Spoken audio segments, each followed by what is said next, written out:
Assalamualaikum warahmatullahi wabarakatuh. Saya Muhammad Amin Mustaqim bin Hardi, nombor Kamri 13DKA22F1098. Nama saya Muhammad Amirul bin Muhammad Zahid, nombor metrik 13DKA21F2030. Saya Musliha Ida binti Muhammad Zahid, nombor metrik 13DKA21F2022. Pengenalan. Untuk pengenalan, campuran serbuk kulit kerang dalam batu bata meningkatkan sifat mekanikal dan kelestarian produk. Seterusnya, penggunaan serbuk kulit kerang juga dalam batu bata membantu mengoptimumkan penggunaan sumber.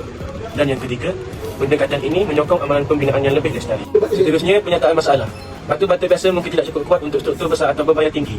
Yang kedua, menentukan sejauh mana campuran serbuk kulit kerang dalam batu bata mempengaruhi kekuatan, mampatan dan kadar serapan air.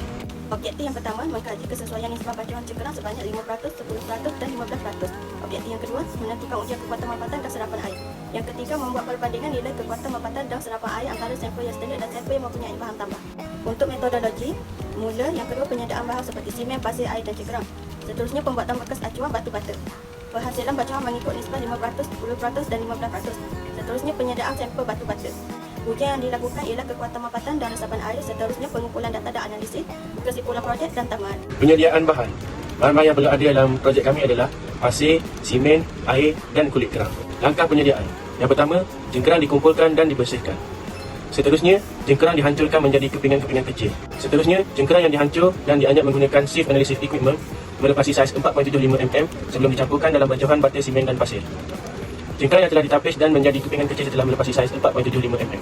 Yang kedua, proses pencampuran. Bahan-bahan yang disediakan adalah untuk setiap 6 sampel batu bata bagi peratusan cengkerang yang digunakan dalam campuran ialah 5%, 10% dan 15%. Yang ketiga, pengacuan. Acuan kayu ini disapu dengan minyak grease supaya bata mudah dikeluarkan dari acuan setelah mengeras. Campuran dibentuk menggunakan acuan batu bata standard. Setiap acuan memastikan saiz dan bentuk batu bata seragam bagi memudahkan perbandingan hasil. Yang keempat, pengeringan. Batu bata yang telah dibentuk dibiarkan kering pada suhu bilik iaitu antara 25 hingga 30 darjah Celsius selama 3 hari, 7 hari dan 14 hari untuk memastikan air yang berlebihan tersedat. Ini nisbah bacuan batu simen pasir cengkerang yang kami gunakan. Ujian kualiti dan ciri fizikal. Ujian kekuatan tekanan untuk mengukur daya mampatan batu bata. Seterusnya, merujuk MS 7.6 1972 di Malaysia, kekuatan tekanan bagi batu bata standard ialah 3.5 MPa hingga 7 MPa. Yang ketiga, ujian penyerapan air untuk mengukur keupayaan batu bata dalam menyerap air. Yang keempat, masa yang diambil untuk ujian penyerapan air ialah selama 3 hari, 7 hari dan juga 14 hari. Dan yang terakhir, nilai serapan air yang dibenarkan bagi bata, simen, pasir adalah tidak melebihi 12% hingga 16% daripada berat asal batu.